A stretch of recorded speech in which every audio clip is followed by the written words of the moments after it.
جانتے ہو، اللہ پر توکل کے بعد ہونے والے معجزے حقیقتاً ہوتے ہیں، یہ وقوع پذیر ہوتے ہیں۔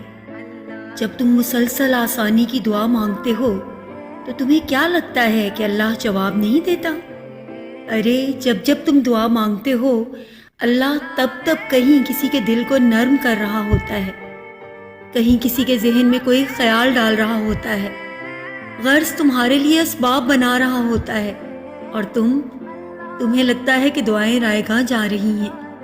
فرق بس اتنا ہے کہ اللہ جو تمہارے لیے کرتا ہے وہ تمہیں نظر نہیں آتا۔ اگر نظر آنے لگے یا تمہیں کسی طرح اللہ کے منصوبے کا علم ہو جائے تو ایمان کیسا، تو آزمائش کیسی؟